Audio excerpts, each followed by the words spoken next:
Steve and Terry Augustine met, fell in love and got married in a conservative evangelical Christian community. They grew up believing homosexuality was a sin, and that the gay agenda was an attack on their values. Then, 6 years ago, their son Peter, their youngest child who loved theater and his church youth group, returned home to Ellicott City, MD, from his freshman year of college and came out to his family as gay. Terry asked her son not to tell anyone else, and drove herself to a mall parking lot to cry. Steve questioned his son's faith, reciting Bible passages from Corinthians. The Augustines decided to put their son through a year of conversion therapy, determined to set him straight. But after the therapy failed, something changed. Steve and Terry Augustine started meeting Peter's friends and inviting other gay Christians to dinner. 2 summers after Peter came out, the family stood on the sidelines of the Capitol Pride Parade wearing rainbow beads and shirts with the words "I'm sorry." Terry now hosts a support group for Christian moms of LGBTQ children. "I knew that if I was going to get a handle on who my son was,"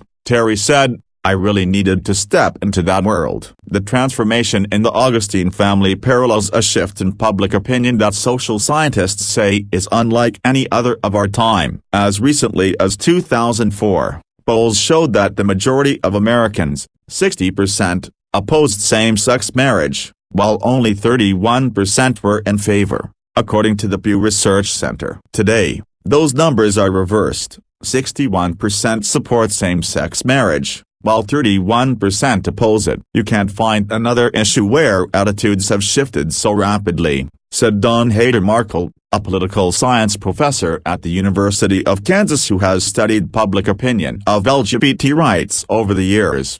"What's perhaps most surprising is that support for same-sex marriage has increased among nearly all demographic groups, across different generations, partisan lines and religious faiths. Even among the most resistant religious group, white evangelical Protestants like the Augustine family, support for same-sex marriage has grown from 11% in 2004 to 29% in 2019, according to Pew.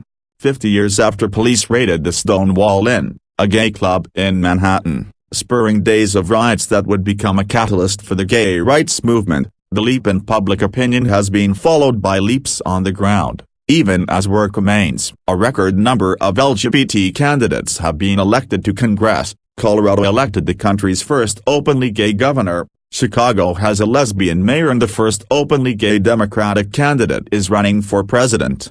But while it's clear that the gay rights movement managed to change people's minds faster than any other civil rights movement in memory, it's less clear why. How, in 15 years, did Americans' views flip on such a charged social issue? And why haven't other groups that have also publicly fought discrimination managed to change public opinion as quickly? The answer lies in human behavior and demographic realities, as well as a winning strategy by gay rights activists that capitalized on both. Uneven attitudes. In a study published earlier this year, Mahzarin Banaji, a psychology professor at Harvard University, investigated patterns of long-term changes in attitudes toward 6 social groups: the elderly, the disabled, the overweight, Black people, people with darker skin tones and gay people, over a decade. Her research measured both explicit attitudes and implicit attitudes through online implicit association tests. While people may consciously report positive feelings toward a group in self-reported surveys, their implicit, or automatic, subconscious, attitudes might reveal a different bias. It's the difference between the values we profess and what we believe is socially acceptable to say, and what we actually feel. Between 2007 and 2016, Banaji found that explicit attitudes toward all groups became less biased, but implicit attitudes toward some groups stayed the same, including bias toward people with disabilities and the elderly. Implicit bias against people who are overweight actually became worse. Respondents became less biased in their attitudes toward race and skin tone. But of all of the groups, implicit attitudes toward sexuality changed, by far, the fastest. Nobody expects implicit attitudes to change that rapidly over such a brief period of time, Banaji said. This relatively recent acceleration came after decades of struggle. In 1978, almost a decade after Stonewall, Gay rights activist Harvey Milk gave an impassioned plea: every gay person must come out. In the decades that followed, more and more Americans started coming out to their loved ones, some galvanized by the pain of the AIDS epidemic. Then, in the late 1990s and early 2000s, the growing visibility of gay people in popular culture began to trigger a major shift in attitudes. Social scientists said, by then, comedian Ellen DeGeneres had come out as gay, the NBC sitcom Will and Grace had taken off, and Americans started seeing more examples of gay people in popular culture. Most of these characters and the most visible leaders at the helm of the movement were white people with the power and privilege to help LGBT rights reach the mainstream.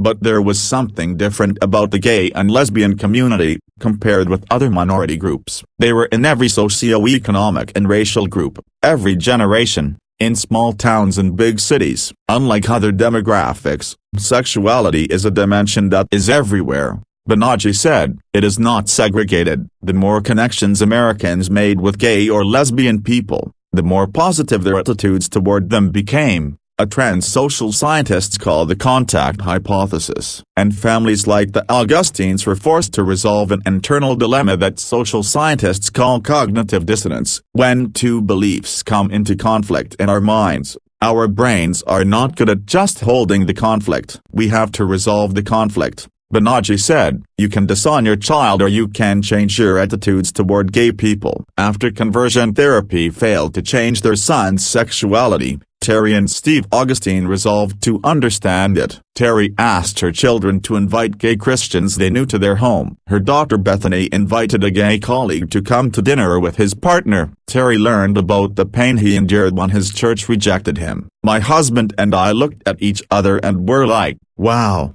we need to do some work here, Terry said. Then, during Peter's junior year of college, his parents went to a gay Christian network conference, where they worshipped alongside hundreds of gay, lesbian and transgender Christians. I grew up with the concept that those two words were mutually exclusive, he said. He had already begun to believe that Peter could be both gay and Christian, but Peter is only one person. I saw it in 1,500 people. That was the closest thing I had to a light bulb. The family continued to organize monthly dinners in their home for gay Christians, many of whom were rejected from their own churches or families. What began as a group of 4 people has grown to nearly 20, sharing a meal, praying and singing together. Love was in place. If the relationships gay and lesbian people have with those close to them are so crucial in building support for the gay rights movement, why haven't those connections been as instrumental in changing attitudes about African Americans, the elderly or overweight people? What might be different about the gay community, Banaji speculated, is that even before a person came out, love was in place. A parent or coworker already knows and loves a gay person, and then discovers a person's sexuality, which is often not obvious right away. That, I think, is very different from something like age, or race, or body weight that just presents itself immediately upon seeing a person for the first time. Geographic and social segregation play roles, too. It's hard for bias-challenging, face-to-face contact to take place when African Americans and the elderly, for example, are not well integrated into neighborhoods or social spaces due to both present-day and historic discrimination. The gay rights movement was also helped along by the exposure Americans received through leaders in their own communities. Researchers found that participants were more likely to express support for marriage equality when they had been exposed to that message from an in-group leader, such as an athlete on their favorite sports team, a politician or a pastor. Sen. Rob Portman, R. Ohio, and Vice President Richard B. Cheney, who both spoke in favor of gay rights after their children came out as gay, helped build support among Republicans, said political scientist Melissa Mitchelson of Menlo College, who co-wrote a book with Brian Harrison of the University of Minnesota about their findings. Among those who changed their opinion on same-sex marriage after President Barack Obama announced his support, blacks were more likely than whites to shift towards supporting it. But for much of the United States, the tipping point in the gay rights movement was something more obvious: marriage equality itself. Before the U.S. Supreme Court ruled that bans on same-sex marriage were unconstitutional, Several states had already begun legally recognizing same-sex marriages. A 2015 study found that residents of states with the same-sex marriage policy had the greatest reduction of anti-gay attitudes, when compared with residents of states where same-sex marriage was illegal. The institution of marriage put a stamp of legitimacy on same-sex couples that allowed straight ones to see them as a family unit, just like theirs, said Andrew Flores of American University, a co-author of the study.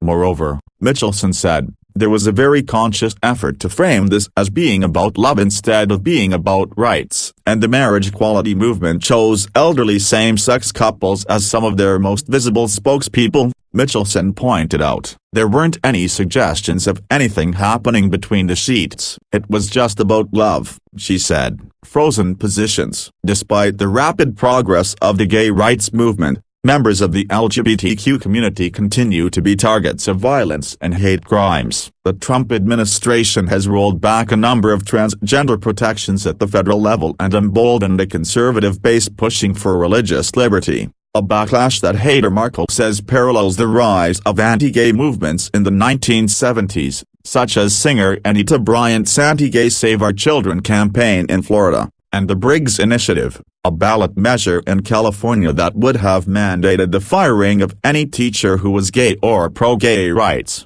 Even for the gay and lesbian community, rapid progress in a short period of time doesn't mean victory, Heather Markle said. Look at the fact that in many states, if a gay or lesbian couple gets married and has their marriage in the local newspaper, they might lose their jobs, Heather Markle said. That's not trivial. And attitudes about same-sex marriage have remained mostly frozen since 2017. The positions are hardened, Heather Markle said. Statistically, once support for an issue reaches a majority like this one, movement toward 100% becomes much more difficult, Flores said, meaning that until a major shift occurs there will continue to be a core group of conservatives who oppose same-sex marriage. In conservative evangelical circles like the Augustines, the work of changing minds happens even more slowly. But evangelical LGBTQ activist Brandon Robertson said he has seen small but significant shifts, particularly as many moderate and mainstream pastors resort to simply not talking about the issue, which Robertson sees as a positive step.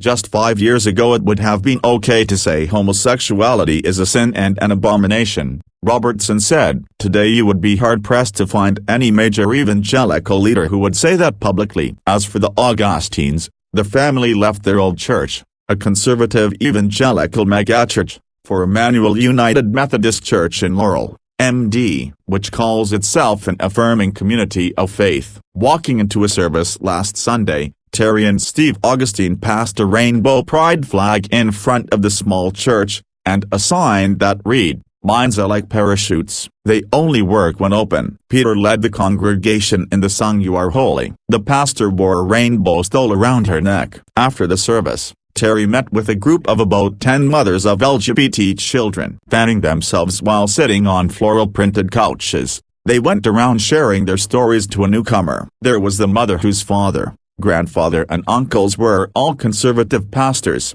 and whose daughter recently came out as gay, though none of the extended relatives know. There was the mother of a transgender son who lost touch with her parents after they told her, "If you don't disown your child, we'll disown you." After 2 hours, they bowed their heads as one of the moms led them in prayer. "We pray for our children. Lord, protect them, keep them safe. Pray for our relationships with our extended families, relationships that are broken, difficult, or just silent," the mother said. "Give us wisdom as we speak, and patience as we listen."